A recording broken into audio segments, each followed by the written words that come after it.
The Untouchable True School Sports Empire proudly presents something the boxing game's been missing. Hey, what's going on? It's your boy BT, and I came here to talk some boxing with the thousands of True School Sports subscribers. Now, just wanted to say thank you to everybody who's been supporting the channel the last week or so. Thank you for all the comments and just it's good to be back. Thank you to everybody who's been hating on the videos, giving me that feel I need to keep going. I appreciate the haters just as much as I do the supporters, because the saying goes, if you're not hating, you're not popping. So thank you as well. But I wanted to talk about Anthony Joshua today. So that's today's subject. I'm gonna spend about an hour on here, to talk to you guys, talk about the whole AJ versus Usyk fight, because truthfully speaking, it was a fight that I didn't think it would happen. But if you're just tuning in, if you're just stopping by, please make sure you smash that like button so this stream gets out to as many people as possible.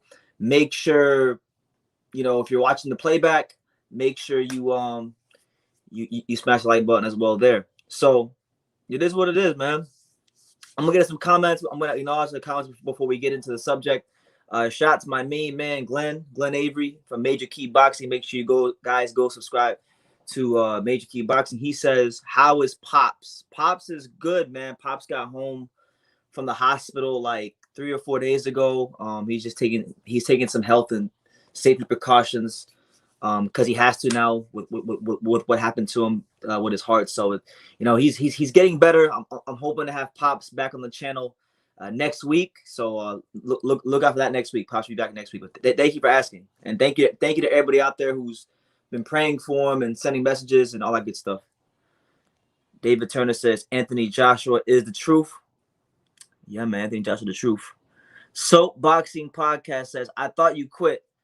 I've already addressed that. Go back about 5 or 6 videos and you'll get your answer as to why I'm back. I'm back. But listen, man. And shout out to Rob 87, Brendan Smith, Duck, everybody here. Shout out to you guys. I'm going to jump straight into it, man, because, look, I still maintain my belief that Tyson Fury is the best heavyweight in the division. I think Tyson Fury is the best heavyweight in the division. Until proven otherwise, that's who I'm sticking with. He's in every big fight he's had so far, he hasn't let me down. Deontay Wilder has faltered in his big fights. In a big fight, Joshua has faltered in a big fight. Joshua has came back since the loss. Wilder, we don't know yet. We'll see whenever him and Tyson Fury square off in the third fight.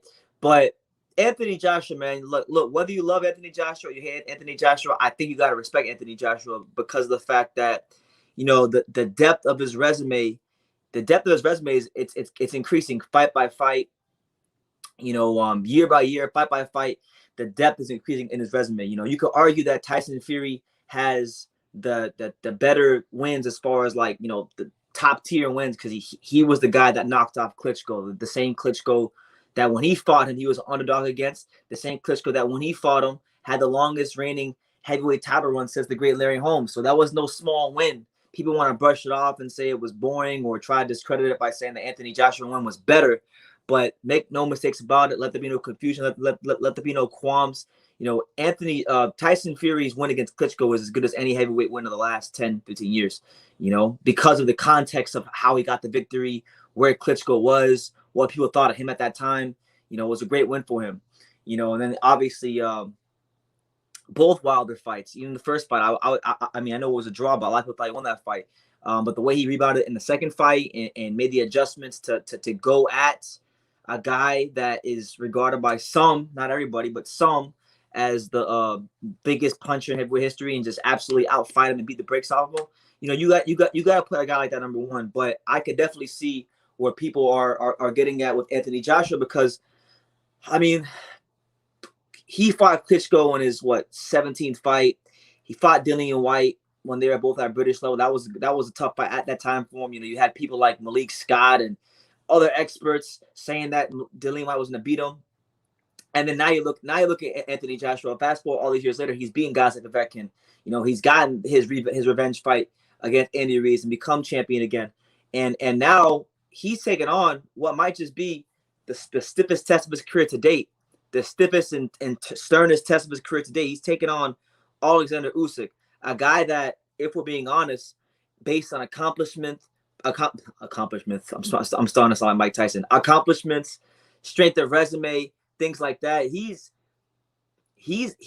up there. He's still a pound for pound caliber fighter. I know he's been inactive over the last couple of years, and he hasn't gotten those big fights. But even if you want to stack up what he did at cruiserweight and the little bit he's done at heavyweight against most fighters in boxing aren't holding a candle to Oleksandr Usyk. And this is a mandatory. This is a mandatory challenger, so you could say he wanted this fight and he was that he had to take this fight. But I mean, it wasn't so long ago that Eddie Hearn and him were just talking about dropping the belt. So what this shows me is that Anthony Joshua is serious about undisputed. It shows me that Anthony Joshua is not playing around. He's going to try his best to be undisputed. And if it means fighting a guy like Usyk, a tough, tricky, undefeated southpaw with pound for pound skills that a lot of guys wouldn't want to fight, then so be it. And I would say if Anthony Joshua could win this fight and do it in sensational fashion, you can make the argument it might be the best win in this resume, because yes, we know Usyk, there's quite the jury's still out on just how good he is or how good he'll become as heavyweight because of the size, and a lot of people don't think he'll be able to compete with Joshua, but Usyk is not easy for anybody, and he's still pushing 6'3", he's the same height as Evander Holyfield, so I think we'll see how it goes, man. We'll see how it goes. I think it's a great fight. And truthfully speaking, when it comes to heavyweight boxing, I'm more excited about this fight. I'm more excited about Anthony Joshua's fight with Usyk than I am for Fury Wilder 3. We've already seen what's happened with Fury Wilder 3. We know if Tyson Fury beats Wilder, he's not going to get any credit from people in the boxing community. We know if Wilder wins, they'll still Fury will get shitted on if he wins, and he'll get shitted on if he loses. And we've already seen that fight two times over. And Wilder had his best chance to beat Fury, and in 2018, and he failed. This right here, it's something new, it's something fresh. It's one of the guys that did something at a lower weight. He scored a good win against Chisora at heavyweight. Now he's really trying himself. Oleksandr Usyk is daring to be great. He's going straight into Anthony Joshua's backyard, fighting him at the Tottenham Stadium. And he's going to try to solve the Anthony Joshua puzzle and try to give him his second loss in the professional ranks. So it's a great fight. I don't know how if anybody is complaining about it or nitpicking it, I don't know how they could. I truthfully don't know how they could. So that's just my opinion. But let's get us some comments. Let's get some comments, man. We got my main man, Keep It 100. He says AJ's resume is by far the best in the heavyweight division. Glad the fight in Tottenham is happening in Tottenham. In my hometown, the stadium is right outside my bedroom window. Big up True School Sports. Keep at it. Yes, sir. That's pretty cool, man. I wish, if I had to take the stupid vaccine to travel abroad, I would consider going, but I'm not taking no damn vaccine. We're not doing that. But I'm a big football fan. I follow the Premier League. I'm an Everton supporter, unfortunately. It's been very torturous, but the Tottenham Stadium is one of the nicest stadiums I've ever seen in sports. It's truly a great facility, and I'm sure Anthony Joshua being the first person to fight there, it's got to be something special. Major Key Boxing is nice. Yes. Shout out to Major Key Boxing. God bless your family. Thank you. Tyson Fury versus Anthony Joshua. I'd go Joshua in the third round with a knockout stoppage. I don't think so. I think Tyson Fury would get him out of there 6th, 7th round. Tyson Fury with Sugar Hill Stewart is not losing Anthony Joshua. But we'll see, man. Look. I've always said, I think Tyson Fury is the best heavyweight until proven otherwise. But one thing I can say about Anthony Joshua is that he doesn't have as much rounds in the professional ranks as Wilder or Fury. He still has a bit more room to grow, and we're seeing fight by fight. We're seeing Anthony Joshua make these improvements. We're seeing Anthony Joshua show new things fight by fight. So I'm looking forward to seeing what he can show against Usyk, because I really think he's going to have to show another level of quality and maybe even something we haven't seen before in his skill set to defeat Usyk, because Usyk he knows his way around that ring. He's a ring general. He knows how to set things up. He knows how to get those valuable inches in the ring and set up his next punch. It's a different type of test for him. So that's why this fight is so interesting for me. Doug says, have you been sparring a little too much, BT? You're starting to sound like Mike Tyson. Yeah, man, I had a little slip up, and no, I haven't sparred. When was the last time I sparred? No, I haven't sparred in a couple months. It's been a little bit of time. I haven't done any sparring in a couple months. Johnny Burbo, great fight. Yes, hell of a fight. Duck says, why? Hold on. Where we at? Where we at? I don't wanna lose my place in the comments. Man, it's been a minute since I did one of these StreamYard lives. I had to get on StreamYard today because yesterday I tried doing it from the YouTube app, and then when I was on the YouTube app cut off on me, and then I couldn't get back into the live. So we're just gonna avoid all that and just use StreamYard from now on. Salute my brother BT. Yes, H Money, Mr. The Zone. Make sure you guys go subscribe to H Money. You know, he's at 7,000 something subscribers right now. We're trying to push H Money to get that 10K by the end of the year. So make sure you go support him. He brings great energy and he's very entertaining for boxing. And he even does better interviews than me sometimes. He had Bill Haney and T.O. Senior on his show one time. So shout out to him and God bless H Money. Doug says, why are people already talking like Joshua has defeated Usyk? I'm just saying that the fact that he's even willing to get in the ring with Usyk, that the fight is signed, sealed, and delivered. I know it's mandatory, but this would have been the perfect time to do what Eddie Hearn was insinuating they might do a month ago, which was drop the belt. You know, Usyk doesn't bring a lot of money to the table. Usyk, you know, there's not really much in it if you beat him at heavyweight because he's not really proven as a heavyweight. So I think it's the fact that he's getting in the ring with him, you know, it warrants respect. It's a fight that I think he can very much lose. Usyk might go in there and school Anthony Joshua and mess the whole division up. He might mess the whole division up. He might just he might take the undisputed fight, crumble it up in a nice paper ball, and throw it in the trash can and say Kobe because he's that good of a fighter, and this is that tough of a fight for Anthony Joshua. So I'm not talking that way. I'm just saying the fact that, you know, Anthony Joshua on a routine basis, and I'm speaking as somebody who, if you ask me who's my favorite heavyweight of the three, I'm a Tyson Fury fan. But you have to respect Anthony Joshua because he's showing the willingness to get in with top guys, you know, with top guys. You know, hopefully next, if he could beat Usyk, which is going to be a tall task, I'd like to see him fight Joe Joyce. Joe Joyce, you know, I haven't talked about Joe Joyce this week. Joe Joyce has a tough fight fighting a former Anthony Joshua opponent in Carlos Takam. If Joe Joyce can look good in that fight, why not make a big stadium fight between Joshua and Joe Joyce next? Because, you know, getting that Fury fight done over the line might be too big of a task with so many things, so many factors. So I think Joe Joyce could be a good option for the UK if he can be successful this weekend. But it's your boy BT, the Untouchable, True School Sports Empire. We're here. Shakur Marriott says, BT, how are you, bro? And how do you think the fight is gonna go? I got Usyk. That's a good question. I don't want to give it an official prediction yet because I want to go back and watch some tape on Usyk. It's been a while since I watched Usyk, so I don't want to give any official predictions. But what I will say is Anthony Joshua, his boxing skills, his pure boxing skills have been improving fight by fight. You know, there's that old quote, you know, a good jab can take you around the block, but a great jab can take you around the world, or something like that. I might have the phrase wrong, but Anthony Joshua, I really think in this fight, his boxing skills will be tested like they've never been tested before. I definitely see the fight early on being a cagey start. I don't see this a fight where you're gonna get a knockout in the first 2 or 3 rounds. I think it's gonna take Anthony Joshua some time to get his lead foot, you know, get that lead foot leverage to set up those big punches on Usyk, because normally, generally speaking, when you have an orthodox versus southpaw matchup, it always takes a couple rounds. It's very rare that you're going to see an orthodox versus southpaw matchup that ends very quickly because of the positioning. You know, it's just different positioning, and that takes time to figure out in the ring. Doug says, I think it's possible to travel abroad with testing too, BT, but not sure you want to go through all that nose molesting either.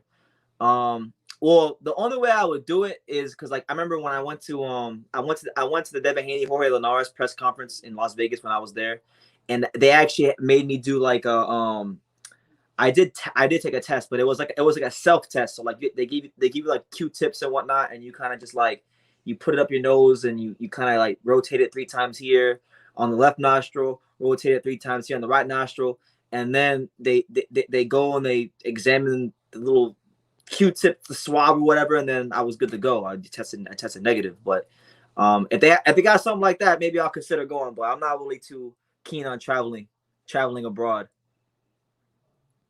right now. Not at least not right now. So we got, oh my God, we got so many comments. BT, Anthony Joshua hasn't fought top guys until he fights Fury or Deontay Wilder. Well, those are the fights we want to see, but I think you got to give him credit because he fought Klitschko at a very, even though Klitschko was coming off a loss, he fought Klitschko at a very early stage of his career. He didn't have a lot of experience. He fought Povetkin still at a relatively early stage of his career and looked really good. And Povetkin, and that version of Povetkin would have beat a lot of heavyweights. The Povetkin that fought Joshua, I think, would have beat a lot of heavyweights. And you know, you gotta give him some credit, man. Like I think we still want to see him in those big fights, but Povetkin, Ruiz, now Usyk, Klitschko, Parker. Parker was a champion. Parker, people used to gas up Joseph Parker. I remember back in 2016, 2017 on YouTube, people used to really have high hopes for Joseph Parker, and now that he lost, now he's nothing.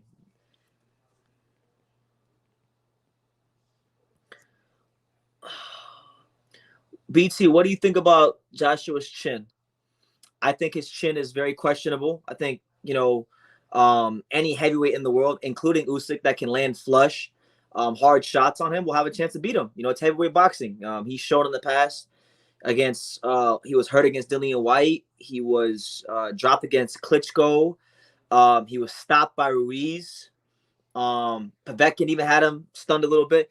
Joshua is not, we're not going to get Joshua confused with George Chuvalo. We're not going to say he has a granite chin, but at the same time, he's not getting hit as much either these days because he's starting to learn how to throw different types of jabs, and he's developing as a fighter. So, I still don't think that Anthony Joshua is a finished product as a fighter. I still think there's room for growth. So I'm excited. I'm excited. But yeah, shout out to everybody here. Make sure you smash that like button. How do you think Jamel Herring versus Shakur Stevenson will go? That comes from my man Shakur Marriott. That's an interesting fight. Southpaw versus Southpaw matchup. The rare Southpaw versus Southpaw matchup. I think Jamel Herring is going to give him a good fight, but I think Shakur's boxing IQ, his youth, and his agility in the ring, his ability to set up the next move will be the difference in that fight. So I see that fight going like a 117, 111. I think Jamel Herring gets like 3 rounds maybe, and maybe even has Shakur, makes Shakur look vulnerable. But I think Shakur wins that fight, and that will be a good fight for him. Yeah, you got to respect Usyk. And here goes. Michael Ryan Pitt says he fought Parker and Takam with the referee's help. That is true. I'm not gonna refute that.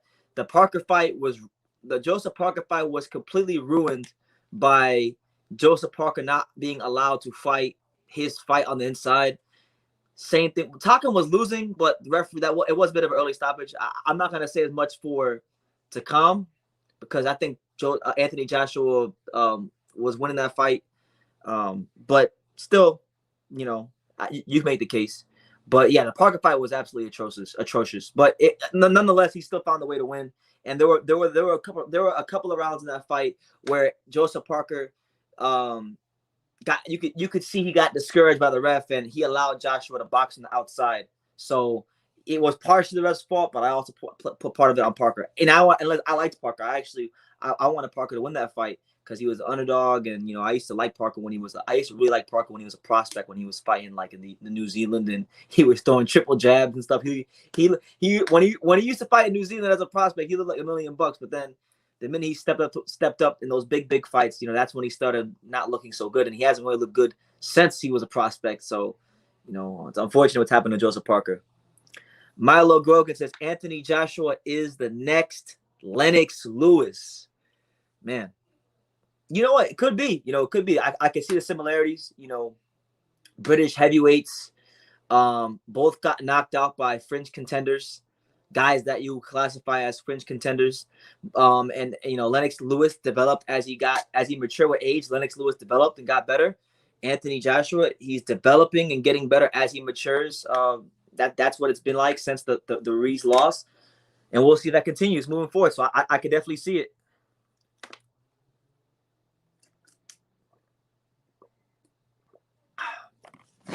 Oh shit. Hold on.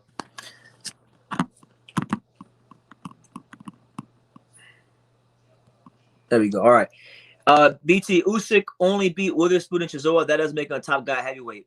We don't know. We don't know exactly what the hell Usyk is a heavyweight yet. We know he was a top guy at cruiserweight because he was undisputed. But beating Chisora does put him at a certain level because Chisora is the same guy that knocked out Carlos Takam, and Carlos Takam's a solid guy. So we know at minimum, we know that Oleksandr Usyk, by beating a guy like Chisora, is a top 15 caliber heavyweight. Off rip, we know that. How good is he? We don't know, but we're gonna find out. Credit to Joshua for signing the fight and not vacating his belt, because this is a high risk, low reward fight, and we're gonna find out just how good Usyk is. If Usyk beats Joshua, or even gives a good account of himself, then we know he's one of the top guys out. We know he's a top guy. If he can give a good account of himself and take Anthony Joshua to some deep, dark, uncomfortable places, we know he's a top guy. If he can beat Anthony Joshua, he's definitely a top guy, because at that point, we're talking about him being unified champion, coming off the back of being undisputed cruiserweight champion. It would be something. We'll see.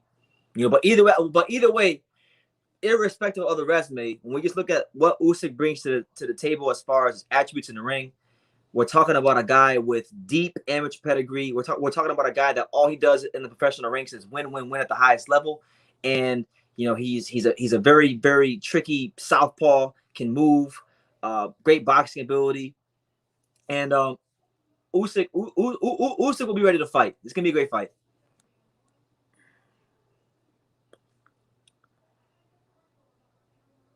BT, what do you think about collaborating with the Boxing Boys? Talking about Ness?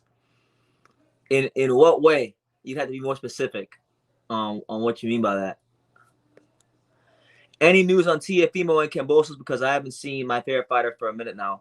I haven't heard anything either. And I'm getting to a point, man, where I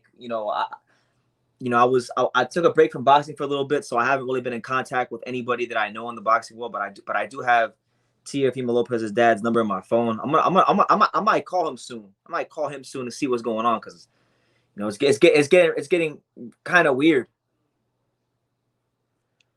Fresh BX says, "What happened to the stream from yesterday?"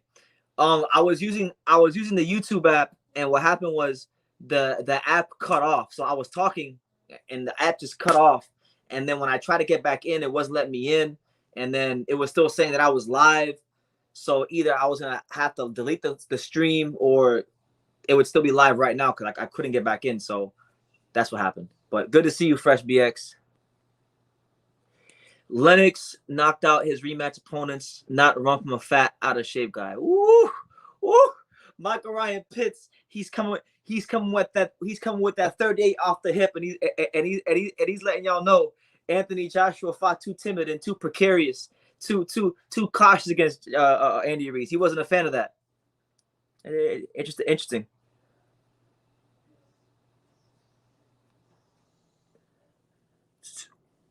We know that Usyk is better than Parker at heavyweight based on the Chisora fight. That's true. You're right. I completely forgot about that fight. Yeah, man. Joseph Parker, I like him. He was champion and everything, but he's never had a really good performance in a big fight. He didn't have one when he fought Ruiz for the title when he won it. He didn't not even against Huey Fury. He didn't look good. He didn't look good against Huey Fury. He didn't look good against Takam. I mean, Parker really has been a big letdown as he stepped it up in the professionals. So I think you might have a point. Why do you hate Canelo so much? Because Canelo Alvarez is supposed to be the face of boxing. He has the responsibility, and he has the title of being the face of boxing. And Canelo Alvarez sets a bad example for younger fighters by ducking and avoiding the toughest competition out there. So a fighter like that, I have no respect for. A fighter that has an undefeated world champion in multiple weight classes, and he's in position to fight him, and he makes every excuse that has nothing to do with boxing to fight him. That guy is worthy of respect. And the guy has been ducking. If you don't know, if you're new to the channel, if you never heard me say this, he's ducking Demetrius Andrade. So until he fights Demetrius Andrade, he will not have an ounce of respect for me, because what he's been doing and how he's been running from Demetrius Andrade has been nothing short of cowardice. Doesn't mean he's not a good fighter. Doesn't mean he's not an elite fighter. I can recognize those things irrespective of how I feel about him. But the way he's ducked Demetrius Andrade and gotten a pass for it is the most disgraceful singular thing in boxing, even more so than all the corruption that I know about. Because what's funny is, right? What's funny is, and I want to go back to Joshua. What's funny is Canelo Alvarez has everything stacked in his favor. He's got, if he wants to cheat and take as much PEDs as he wants, he can do that against Boo Andrade. He can do the rehydration clause against Boo Andrade. He can age him out against. He can age him out. He can do all kinds. He can fight him in Texas. He can get the judges on his side. He can do all these things and stack the odds, and he still won't fight him. So what does that tell you? What does that tell you of Canelo Alvarez's belief or lack thereof of fighting Demetrius Andrade? It tells you a lot. It tells you a lot that he's in that power position and he still won't fight him. AJ learned his lesson. He's only getting better. He beats both Fury and Wilder in 2022. Usyk will fall on 8. You're not wrong. Not a high risk fight for AJ. No, I think it is a high risk fight for AJ. Usyk can mess around and beat him. If Anthony Joshua can't find the home for the right hand or the uppercut or the hook or any of those big time power punches, it's a very difficult fight for him. If this fight becomes a chess match, it's a very hard fight for him to win. As far as him beating Fury and Wilder in 2022, I mean, the way he's developing, I wouldn't be surprised if it happened, but I'm gonna maintain and keep my same energy. I think Tyson Fury is beating every heavyweight until proven otherwise. I'm picking him against the field until proven otherwise. Then I'll have to reassess what I think about him. But seeing how Tyson Fury has went from a British domestic level heavyweight to a technical defensive fighter, now he's fighting the way God designed him to fight, being 6'9", 260 plus pounds. Sugar Hill's implementing more of the Kronk philosophies into him. So now he's a come forward fighter, and I think he's a difficult guy to beat because he's unpredictable personality wise and he's unpredictable fight wise. For everything he just showed us in the Wilder fight, he could snap his fingers and go back to being the Fury from the Klitschko fight if he chose to. So it's a hard task to beat a guy like Fury, but AJ got a chance. Where we at? BT Nestor Gibbs of the Boxing Voice has been collaborating with other YouTubers such as Punch Drunk Boxing and D-Style Boxing. Well, look, I got the utmost respect for Ness. If Ness ever wants to come on the channel, he's more than welcome to. Before I even had a channel, Ness and I had a channel for a long time, so this is going to show you how long Ness has been putting in work. Before I even had a channel, Ness was one of the channels I watched. I got respect for Ness, but yeah, if he wants to come on, cool. I mean, from what I heard, he's in Florida, so maybe one of these days I'll run into him.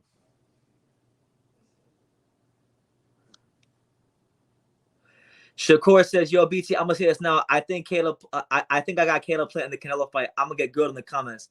I'm right there with you. I think Caleb Plant is more than capable of beating Canelo. Canelo Alvarez will obviously go on as a favorite, but if Caleb Plant puts it together, I think he's good enough to give Canelo PTSD of fighting Floyd. There's things in his style that will give Canelo problems. So you're not crazy for saying that. My main man, New Media, Malachi Williams, Coach Malachi Williams. Shout out to him. He's one of South Florida's very own, just like I'm one of South Florida's very own. God bless him. Make sure you guys go subscribe to his channel. He's got, he's one of the upcoming channels in YouTube. He's an entertaining guy.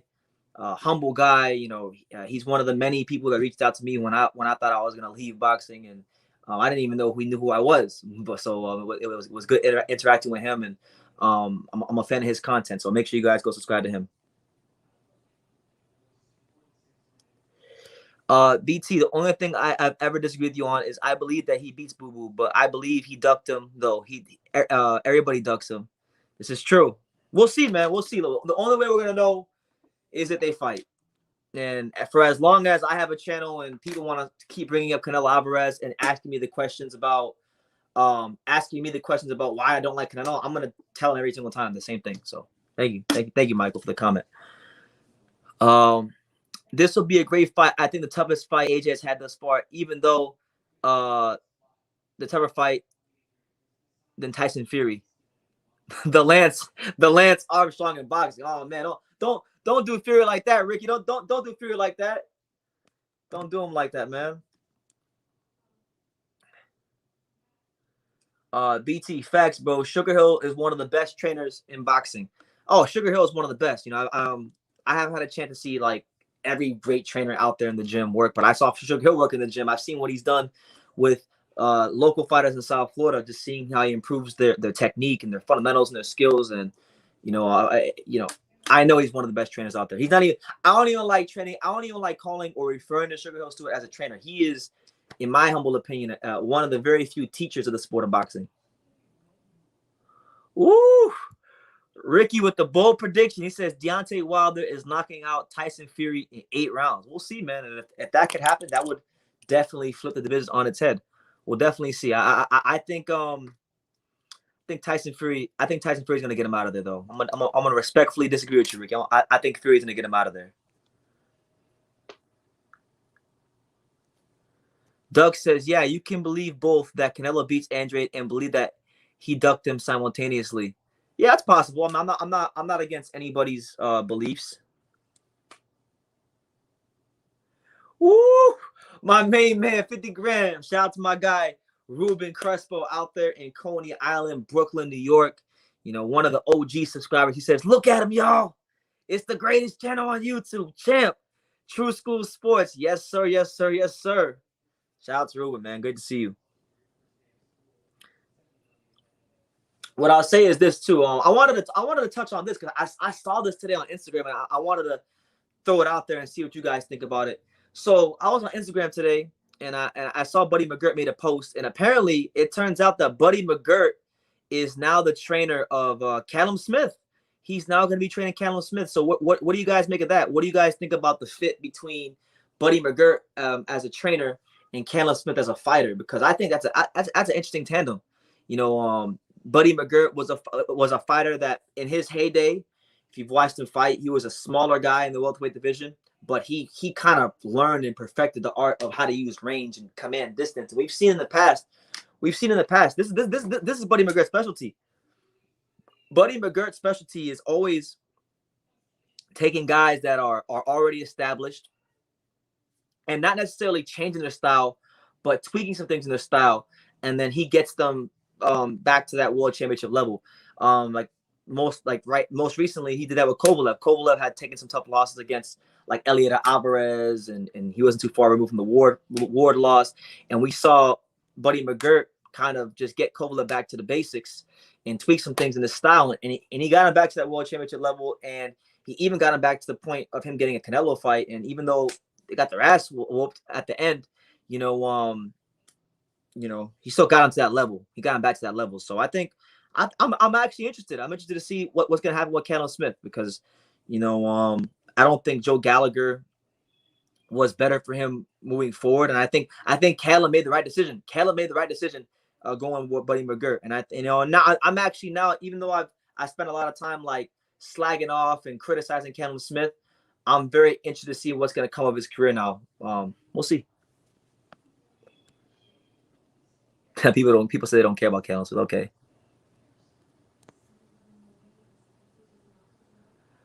Yeah, BT, yes, he will come to your channel and you can go to his channel, bro. Let's work, BT. Absolutely. Why not? Absolutely. Hey, Fresh BX, you speaking the truth. Caleb Plant is not going to go out like no punk against Canelo Alvarez. He's going to die in that ring before he goes out like Billy Joe Saunders. You best believe that one. I mean, at least that's what I hope, and that's what he said, but we don't know until the time comes. But I really believe he will go out on his shield.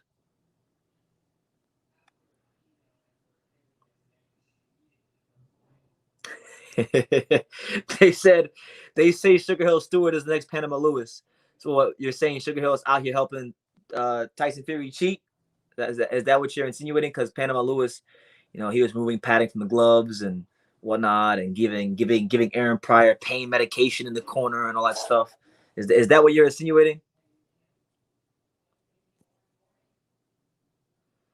But yeah, man, a lot of interesting things happening in boxing. You know, I'm actually pleasantly surprised. I'm kind of glad in a way that I completely forgot that Joe Joyce was fighting this week.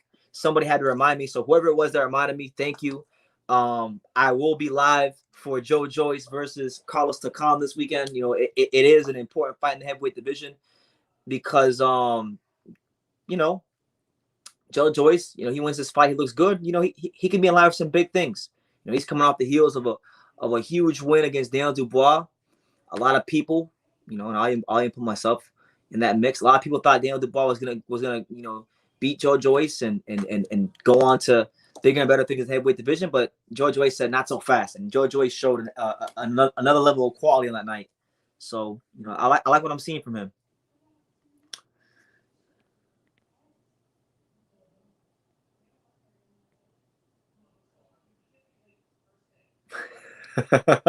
Canelo Canelo was outclassed every minute of the Mayweather fight. Logan did way better than Canelo against Mayweather. That's a fact. Logan Paul did way better against Floyd. You damn right. Logan Paul, the truth. BT, are you ready to watch Errol Spence destroy Manny Pacquiao? Where, on Fight Night? Because that ain't happening. That ain't happening in October, or not October, next month, on August. I think even if Errol Spence wins, it's going to be a competitive fight. But I'm gonna go with the Pac-Man. You know, I made a video like 2 years ago, 2 years ago, saying Pacquiao will beat Errol Spence, and I'm gonna stick to what I said. You know, if I believed it then, I'm gonna believe it now.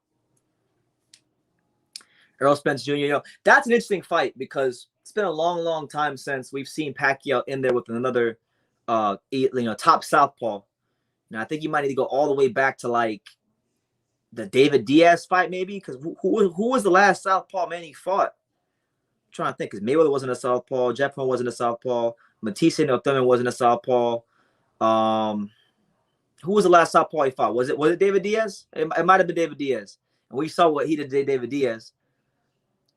You know, a lot of times the Pacquiao, it takes him some time to get into the fight because he's got to throw. It's the southpaw versus orthodox thing, but this is a case where he won't have to wait to get his positioning in order when he fights Spence. He's a southpaw, just like he's a southpaw. So I think those first 3 to 4 rounds could be very explosive.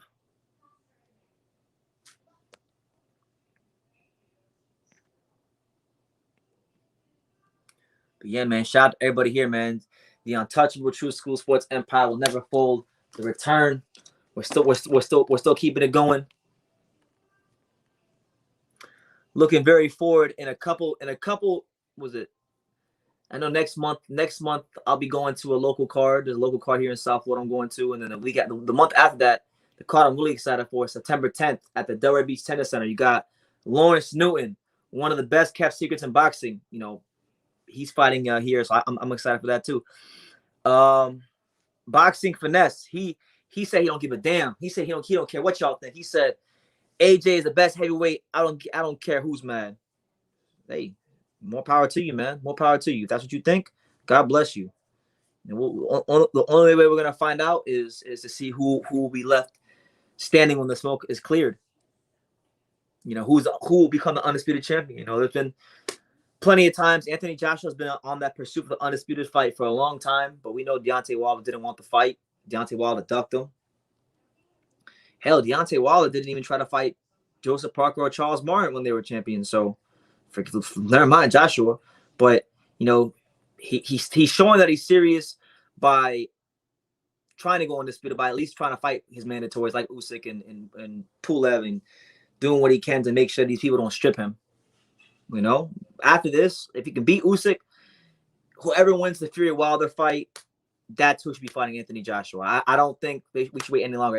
And I'll keep that same energy. If Wilder knocks Fury out, I don't want to see Fury versus Wilder 4. Hell no. If Fury knocks out Deontay Wilder, I want to see Fury versus Joshua for undisputed. And if Wilder so happens to be the guy that knocks out Fury and knocks out Joshua to become undisputed, then that's what it's going to be. Let that be the case.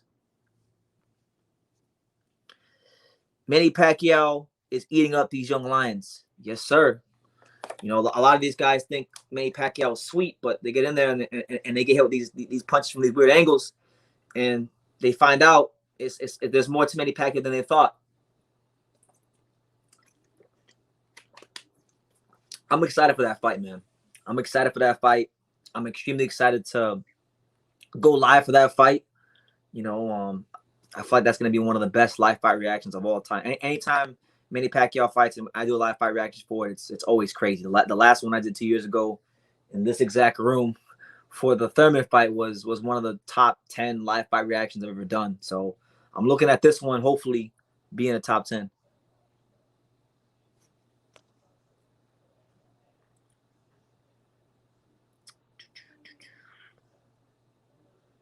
See, did I miss any comments from earlier? Do you think Amir Khan is overrated?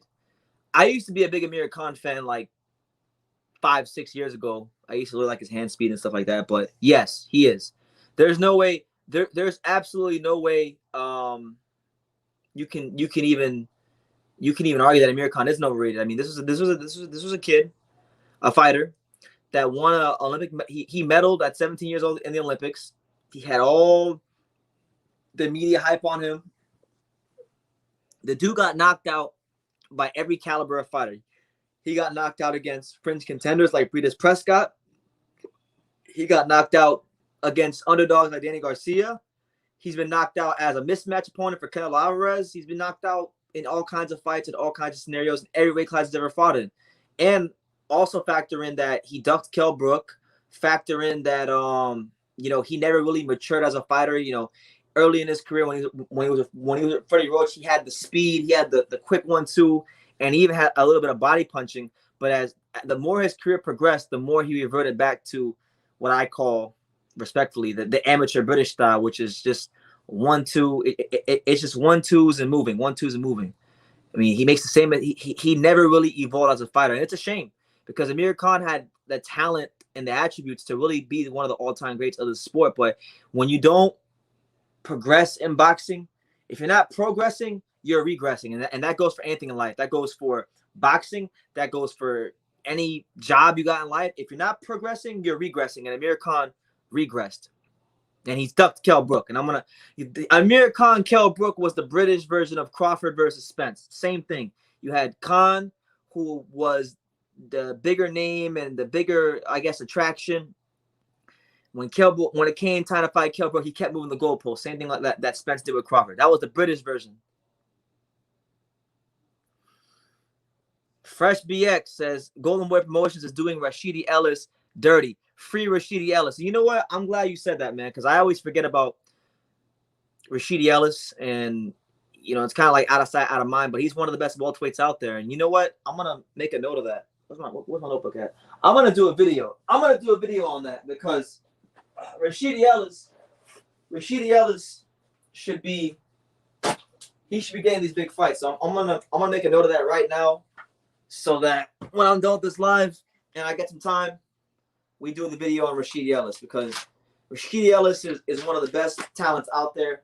So much so to the point, I mean, for Christ's sakes, I remember clearly when I interviewed Conor Benn. I was in Las Vegas last month.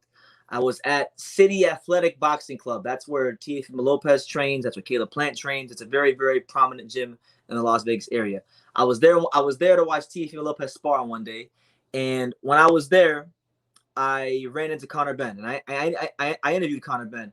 And when I interviewed Conor Benn, I asked him, I said, what do you think about a matchup between yourself and the other prominent American young welterweights, right? And I mentioned Jaron Ennis, and I mentioned Jaron Ennis, and I mentioned Virgil Ortiz. I mentioned those two names. And Conor Benn actually himself corrected me, and he mentioned Rashidi Ellis. He put Rashidi Ellis in the same caliber as Jaron Ennis and Virgil Ortiz. So you're a good fighter when you have the respect of your peers, and Rashidi Ellis has the respect of his peers, because go back and watch the interview. It's like a 19-minute interview, but it's early in the interview. I brought it up, and Conor Benn said, no, Rashidi Ellis is one of the top guys too, and I don't understand why people don't mention him. And he gave Rashidi Ellis his just due. So, yeah, let me see. Do video on Golden Boy Promotions, GBP, freeing Rashidi Ellis. All right, I got it. I got it in my handy dandy notebook now. So now that's in my notebook. Now it's got to get done because I haven't done a video on Rashidi Ellis in a long time, and it's a great excuse to do a video on Rashidi Ellis. Mini Max Boxing. You know, we got so many great channels coming up here in South Florida. You know, we got aside from myself, we got, I mentioned earlier, New Boxing Media USA, Coach Malachi Williams. Big respect to him. But then you also got this kid right here. You got. I know he rebranded. I know he's Mighty Max Boxing, but to me, he's Mini Max Boxing always. Shout out to my boy Max. He says, "Yo, BT, what do you think of Johnny Beck Al-Nukhali calling out Demetrius Andrade?" I didn't even hear him call out Demetrius Andrade, but if he did call out Demetrius Andrade, that's a great fight. That is a great fight. A lot of people might shit on that fight because they don't know who Johnny Beck Al-Nukhali is, and I could already see that being a scenario where, like, if Johnny Beck has any success against Demetrius Andrade, they're gonna say Demetrius Andrade struggle with a bum because people don't watch boxing. But to me, that's one of the best fights out there for him.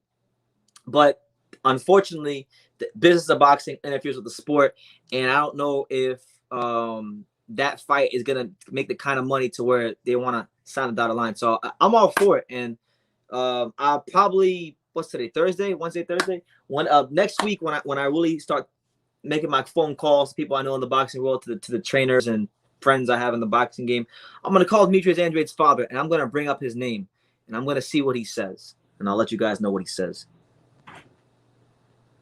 Absolutely. Look, you have to give fighters a just due. Me personally, like, look, I never competed as a fighter, but I've sparred enough rounds. I've sparred enough different styles of fighters, and I've sparred a couple fighters that went on to become professional fighters, and I ran a mountain with world champions. So I have a small understanding for what it takes to be a fighter. And when I see a fighter who's truly talented, I don't care if people say they haven't fought nobody. I don't care about any of that, because if you watch a fighter and you can just look at some of the things they do in the ring, and you've been in the ring and you know what it takes to do some of these moves and combinations and whatnot, you would have respect for them too. So Rashidi Ellis, definitely one of the best welterweights out there, and he's someone that should be getting the big fights. But Golden Boy Promotions, they don't want to give him the fights against guys like Virgil Ortiz. They don't want to give him the fights against H1. He's asking me about who do I think will be between Rashidi Ellis and Blair Cobbs. That's an easy pick for me. I think Rashidi Ellis would beat the brakes off Blair Cobbs. Blair Cobbs is an exciting fighter, but Blair Cobbs is also chinny, and Blair Cobbs is also lacks defense. So I think that's a fight where Rashidi Ellis would absolutely pick Blair Cobbs apart, and get him out of there. But that's another fight. Rashidi Ellis, in a perfect world where boxing wasn't dictated by certain external factors, Rashidi Ellis will be fighting the Virgil Ortizes of the world. But if he can't get that fight and they want to protect Virgil Ortiz and build Virgil Ortiz up into the next star, cool. Let him fight Blair Cobbs. I want to see that fight. Shit, you know what? I'm gonna do a video. Yo, y'all give me some. You guys are giving me some good ideas for videos. Rashidi Ellis versus Blair Cobbs. I'm gonna do a video about that too. Y'all give me some good ideas for videos.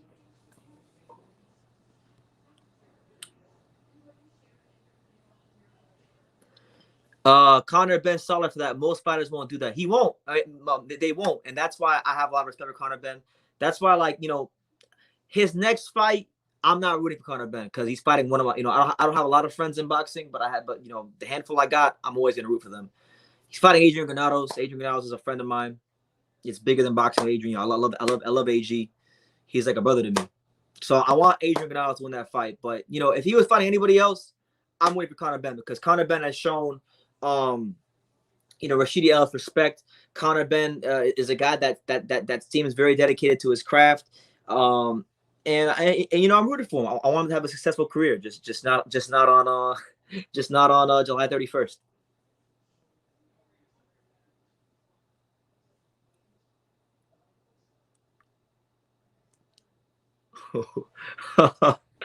Boxing Finesse says, I honestly think the Otto Wallin fight is a better reflection of where Tyson Fury is at.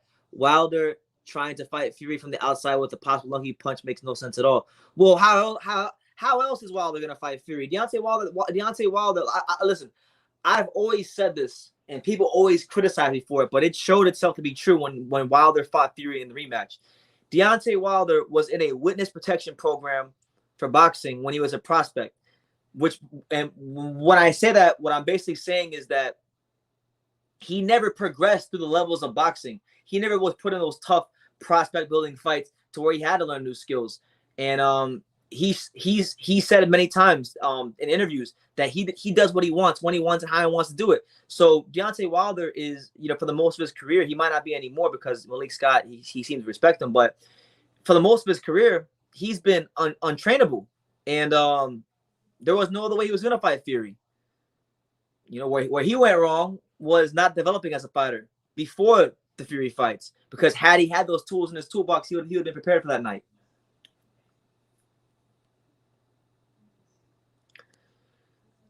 Danny Rahman versus Rais Salim is set. Great fight, co-main event for Fulton Figueroa. Yeah, that's a good fight. Rais Salim, a fighter that's very much progressing very well. A lot of people are high on him.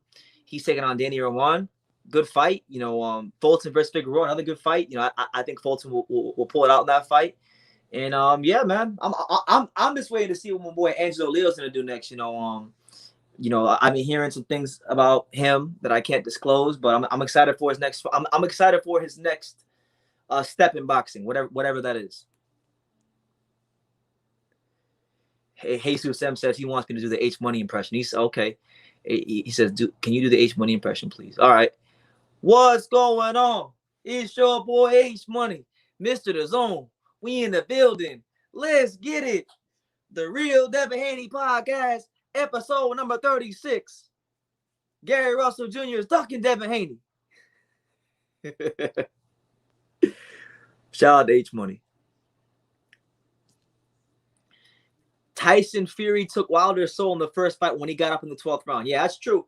Ever since Tyson Fury got up in that 12th round, Deontay Wilder's whole boxing career has been flipped upside down. It ain't been the same for Wilder. He's lost all of his invincibility. It all started at that fight. It started with that fight, and it culminated with him wearing that big-ass costume and his knees getting weak. El Tigre is still a PBC. To my knowledge, he is still a PBC, but he's fighting on Matchroom Boxing this card. He's fighting on an Eddie Hearn card. BT, I know you ain't gonna like this, but Tio gonna beat the brakes off Josh Taylor. He ain't gonna beat the brakes off of him, but he might. Listen, I slightly favor Josh Taylor in that fight. I think Josh Taylor is the only guy from 135 to 140 who could beat Tio at this point. I'm favoring Josh Taylor, but I'm not gonna be mad if Teofimo wins because Teofimo Lopez is one of South Florida's very own. Right now, I'm like 10 minutes from where he learned. I'm like 10 minutes from where he learned how to box at the Davy Powell. So, the more Tio wins, the better it is for the South Florida boxing scene. So I'm not gonna ever be mad if Tio wins, but I am a huge fan of Josh Taylor. Those are like two of my favorite fighters in boxing right now. And I'd be torn as to who would win, as to who I'd want to win. But should it ever happen, hell of a fight.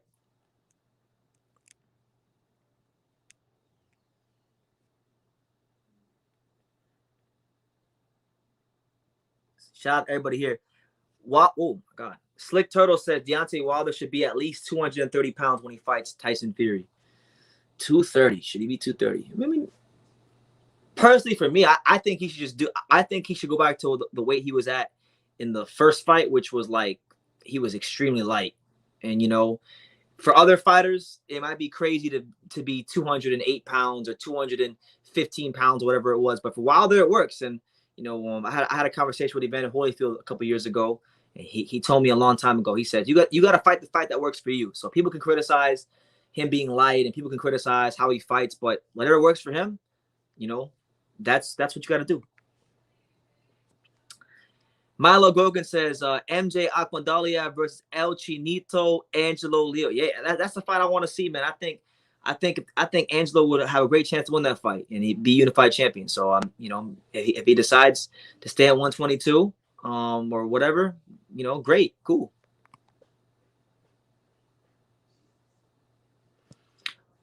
I'm sorry, I'm new to your channel. Are you Black or Hispanic? I'm just curious. Great channel. Thank you, Boxing Finesse. I mean, personally, I don't look at myself as anything. I I don't like to identify myself with with a certain ethnicity, because I feel like, then you start looking at people, you start looking at others that way, and then sometimes it can cause division. But for me personally, I'm Hispanic. My dad's Puerto Rican. My dad's Puerto Rican. My mother is Dominican and Cuban, so I'm Hispanic. But I was born in America, so I'm a proud American. I'm an American. I'm a Yankee. I'm a patriot.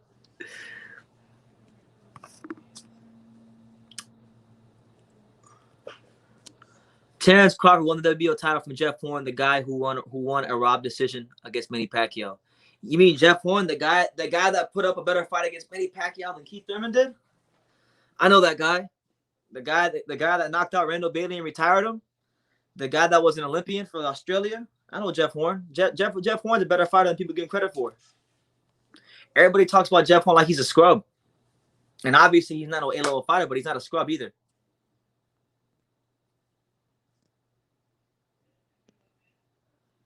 Murat Gassiev is fighting tomorrow. I keep hearing that, man. I haven't even. People have been telling me that he's fighting, and I haven't even looked into it. Who's he fighting? I might check that out. Do you think Jaron Ennis can beat the top guys, and how do you think a fight with him and Virgil Ortiz would go? I hate that you asked me that question, man, because I always go. That's how you know that's a good fight, because that's a fight where I'm always going back and forth. With that fight, you have Virgil Ortiz, who, oh my God, man, his power is real. I mean, he's knocked guys down with jabs. He's knocked guys out with jabs, right hands, left hooks. He might be pound for pound the strongest fighter in the world, pound for pound. Guy's the truth. But then you look at Jaron Ennis, and Jaron Ennis has every skill under the sun. He might be the most skilled welterweight on planet Earth. There's not a thing in that boxing ring Jaron Ennis can't do. So with that being said, I mean, it's a great fight. That fight will all come down to conditioning. Who is the more conditioned fighter? And it's hard to gauge that type of thing because both these guys work hard, But if I had to pick, I would slightly favor Jaron Ennis just because he's, in fights that are that close, I'm always going to favor the guy who has the better feet, and that's slightly more, and that's more versatile, and that's Jaron Ennis. The same way with Spence and Crawford. That's a very competitive fight, but I favor the guy who I believe has the better feet and is the more versatile fighter, and that's Terrence Crawford. So it's the same thing. I apply that same principle to Ennis and Virgil Ortiz. But great question. Devin Haney has the best fundamentals out of the four youngins. Do you agree or disagree? Is Shakur Stevenson included in those youngins, or is it just the guys at 35? Because if you're including Shakur Stevenson, I don't think he has better fundamentals than Shakur Stevenson. He's got very good fundamentals. Let me see. Ryan, he's got better fundamentals than Ryan for sure. He's got better fundamentals than Tank. And I think I don't know. I think him and TFVO's fundamentals are about the same. Devin Haney's got great fundamentals. Tio's got great fundamentals. I think they're relatively the same. It's just that Teofimo Lopez is more of a knockout puncher. He's more of a guy that comes to get you out of there. As to where Devin Haney boxes more of his back foot. So the guy who always boxes off his back foot always looks more technically sound than the guy that's going in there to slug with you and get you out of there. But Tio is a great technical boxer himself. He just hasn't had a chance to show it as much in the technical ranks. So I would say, yeah, him and Tio are like 1A and 1B. But Shakur Stevenson has better technique than all of them, in my opinion. And yeah, man, shout out to Devin Haney. Now we knew that we knew H Money was gonna start going nuts in the comment section. He said, Haney, it's Haney time. I'm trying to see Devin Haney versus Rolly at some point. I know a lot of people say Rolly sucks, but I like Rolly, and when you can punch like Rolly, anybody who's willing to exchange with Rolly could lose. So I wouldn't mind seeing anybody against Rolly, and I would include Haney in there. Haney should beat Rolly because Haney's a better fighter, technically speaking, and Haney's a smarter fighter, technically speaking. But when you're as willing to get dirty as Rolly is, things are always interesting.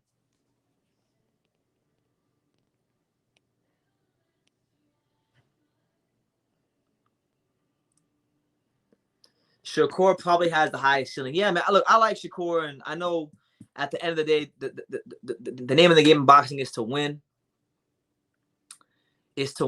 And just be and get out that ring safely. But like, I want to see Shakur Stevenson show that extra bit of quality, because Top Rank Boxing has been putting him in there with some straight cupcake opponents. Like, he fought that dude his last fight, the cop from Africa. He fought the African cop his last fight, who was like 3 or 4 levels below him. And there's nothing wrong with boxing from the outside. There's nothing wrong with being smart and not wanting to get caught. But when the gap in class, all right, when the gap in class is that damn wide, I think those are the kind of fights where you should be showing every last bit of quality and trying to go for stoppages. Because that's how Floyd was when Floyd Mayweather fought the Philip Ndus of the world and guys that were lesser than him, even guys that were world champions. He always showed the extra bit of quality. And, I don't like hearing the talk of Shakur Stevenson talking about, oh, well, Shakur will say, oh, well, when Floyd was 23, he wasn't as smart. He wasn't as good as me. I'm better than Floyd was at 23. You can't say those kind of things when you're going 12 rounds with African cops. Floyd, if the 23-year-old would have fought Shakur's last opponent, he would have stopped that dude in 2 or 3 rounds. Shakur to me, if he's gonna be fighting like your Felix Caraballos and the African cop guy, he needs to, the Jeremiah dude, he has to start showing more quality. He can't do the 12-0 against an opponent like that who's not even ranked.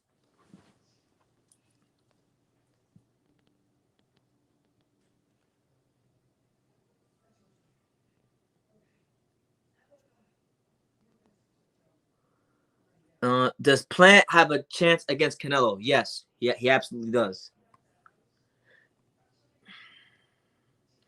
And yeah, man, absolutely. You hit the nail right on the head.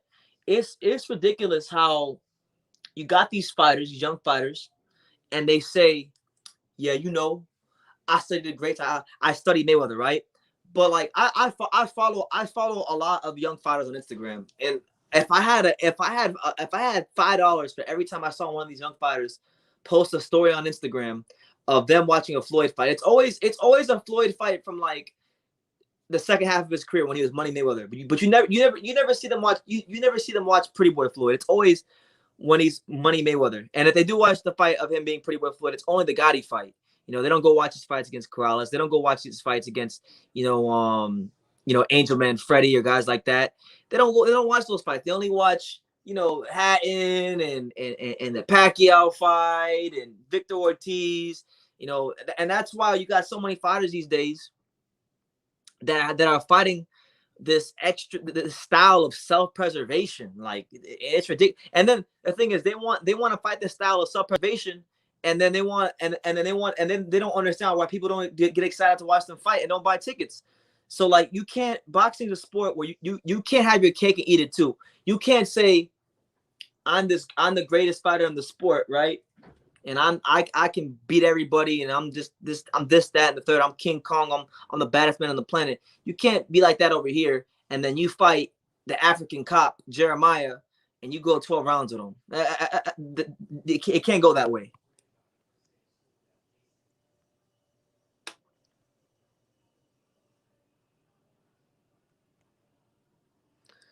I mean, Canelo's been saved by the judges a lot of times in his career. He got saved against by the judges when he fought Golovkin. He got saved by the judges even though he lost. He got saved by one of the judges against Floyd by one of the judges scoring at a draw.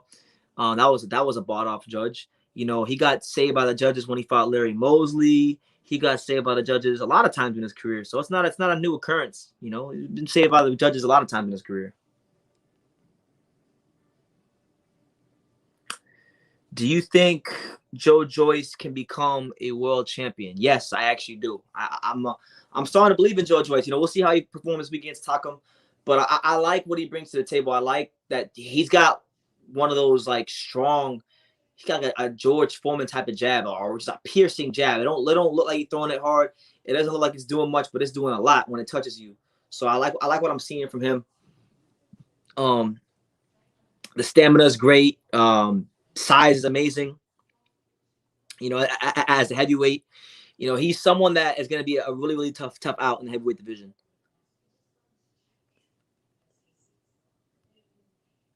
Shout out to everybody here, man. Make sure y'all smash that like button, subscribe if you're new to the channel, super chat if you appreciate the content and support the channel that way as well.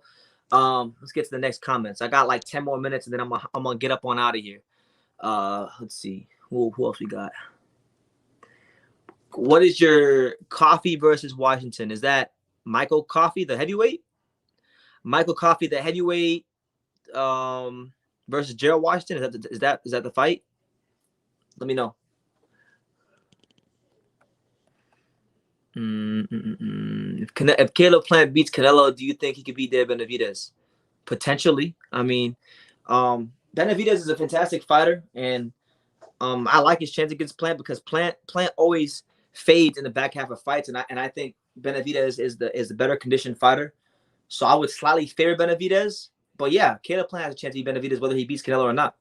Style wise, he can beat Benavidez. BT Canelo made it cool to fight for regular belts. He did. He started all this BS when he fought Rocky Fielding, and they said, "Oh, it's okay for him to fight Rocky Fielding because it's his DAZN debut." His DAZN debut. That's what they said.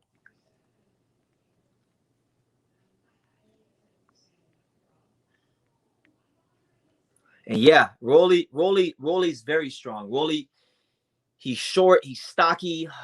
Most people don't know this about Rolly, but before Rolly did boxing, Rolly did judo. So Rolly can on the streets. Rolly would be a hell of a fighter. That's why Rolly's willing to be dirty because he knows all these judo techniques, and he'll snap your arm in half. He'll snap your arm in half. That's why if you're a fighter that's fighting Rolly, you don't want to clinch him because he'll start implementing some of those judo tactics, and he'll freaking mess up your arm and throw you to the floor. He doesn't care about being dirty.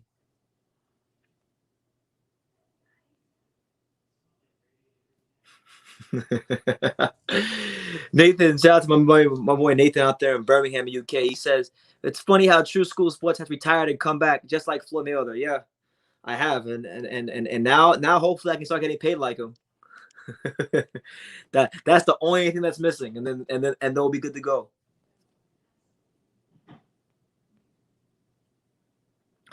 Devin Haney versus Ryan Garcia. Who wins that fight? I got Devin Haney. I think Devin Haney would outbox Ryan Garcia. Devin Haney would outbox Ryan Garcia. True School Sports is the biggest troll in boxing. No, I'm not. I'm a good troll. I wasn't trolling. I really actually didn't want to leave boxing. That wasn't me trolling. That was me being serious.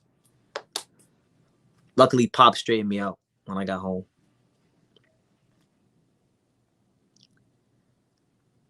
Let's go! Shout out to my man Shakur. Shakur Marriott says he is the Floyd of YouTube. He is the GOAT.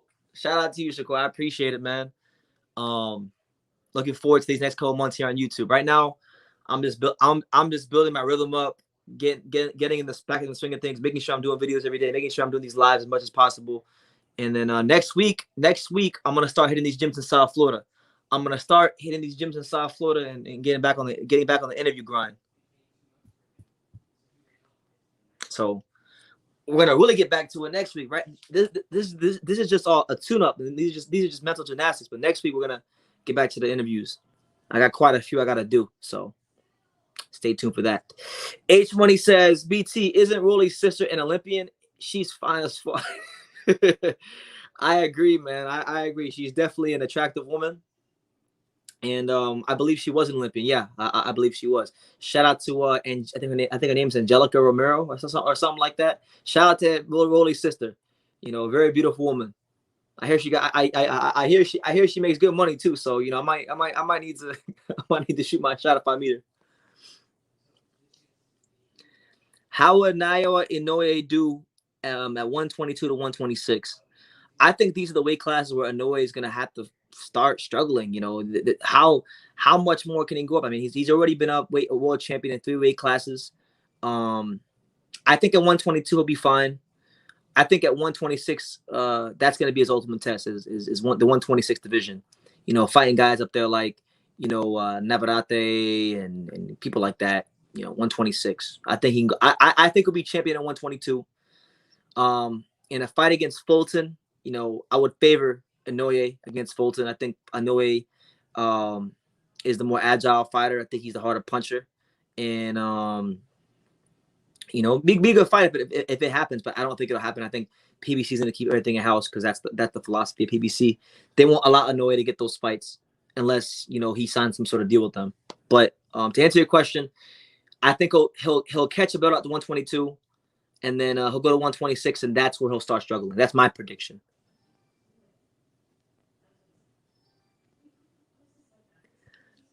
How good was Andre Ward? Andre Ward was a fantastic fighter. I wasn't the biggest fan of his style.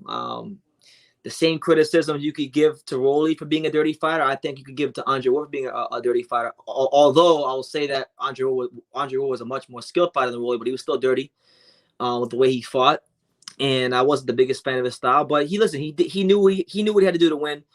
One thing I loved about Andre Ward as a fighter wasn't so much his style, but his approach to boxing, the mental side of boxing, seeing how he approached fights. That was to me what made Andre Ward special.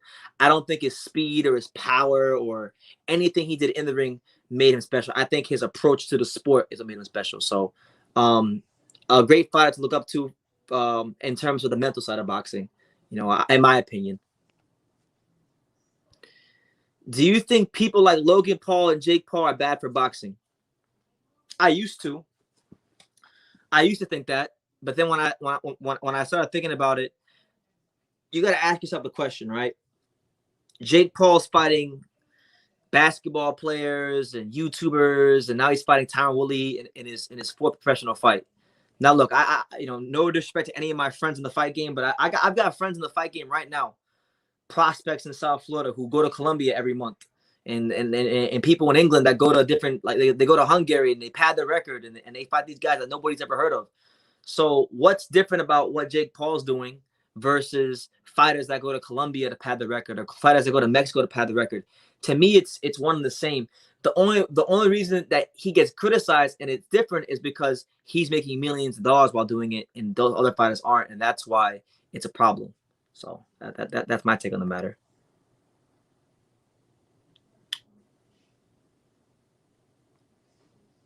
Milky Way says boxing is dead. Negative. Boxing will never die. Boxing will never die. Boxing will always be alive, and you're wrong for that. And if boxing was dead, then why do we have people like yourself on these lives?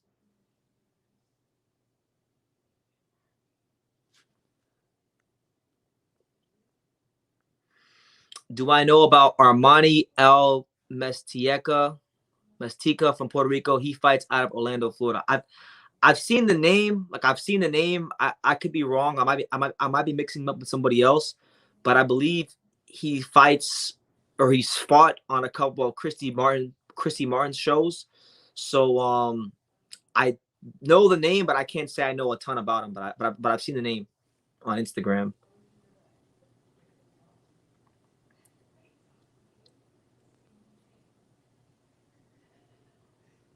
He says the second they box actual boxers and sanctioned matches, they're gonna have to fight cruiserweights. Yeah, like I don't know. Look, you can't really say that Jake Paul and Logan Paul are bad for boxing when you got guys like Regis Prograis, right? Regis Prograis is on the undercard, and he's fighting Ivan Redkach, and he's making $750,000 in a tune-up fight. That can't be bad for fighters. That can't be bad for boxing. It can't be bad for boxing if Jake Paul's fighting in the state of Ohio, and he's gonna have millions of people watching his fights, and he's putting local talent on the card like Montana Love and Charles Conwell and giving them exposure. Not that. How could that be bad for boxing? Jake Paul isn't bad for boxing because, I've seen it with my own eyes. There's so many kids that I've met in the last 7 months when I go to these gyms that have told me they started boxing because of Jake Paul. So believe it or not, whether you guys want to acknowledge it or not, I've seen it. Jake Paul is actually having a positive effect on the sport. Kids are boxing because of Jake Paul. They're not boxing because of Canelo. They're boxing because of Jake Paul. As funny as that sounds.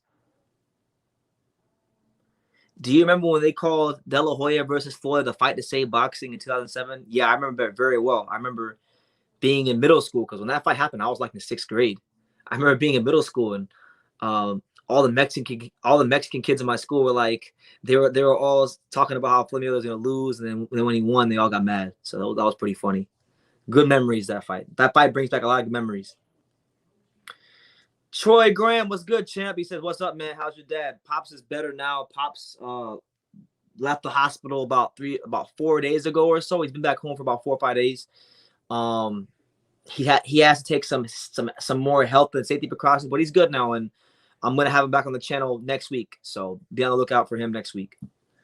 Thank you for asking, and thank you everybody who's like, I saw a lot of it was crazy to me, right? A lot of people reached out to me about my father, and a lot of people, fighters, where I saw them, they were commenting on my dad's post. Like I saw Diego Pacheco, who's never met my dad. Diego Pacheco is over there in my dad's comment section saying, "Get well soon, Pop." So it was cool to see how much people in the boxing world love my pops, you know. BT, Fulton versus Figueroa, who wins the fight? I got Stephen Fulton. I think Fulton's too slick, too smart, too good for Figueroa. I think Fulton already had his toughest test, his last fight. Figueroa was good, but I don't think Figueroa can do anything that Fulton hasn't seen already. So I'm gonna go with Fulton to win a tough decision. I'm gonna go Fulton UD.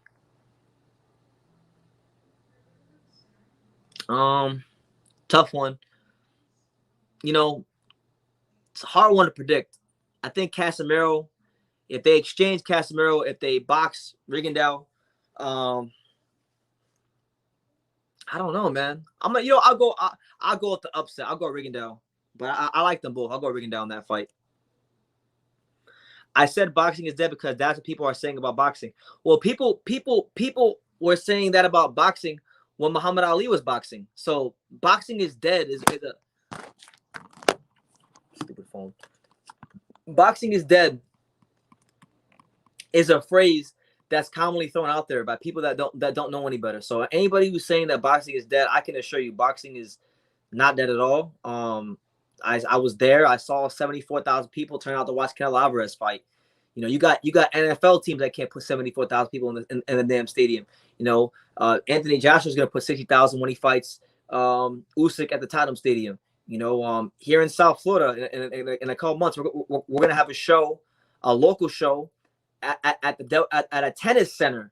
You know, and it's a club show that they had to move from having it in the boxing gym to a tennis center because the tickets are selling so much at the local level. So, you know, boxing is not dead at all. I don't know who says that, but they don't know anything.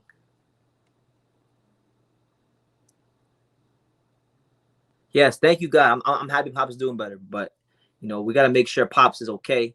So that's why I'm gonna be applying 10,000% more pressure here on True School Sports with the content. You know, so it should be an interesting journey as we move forward.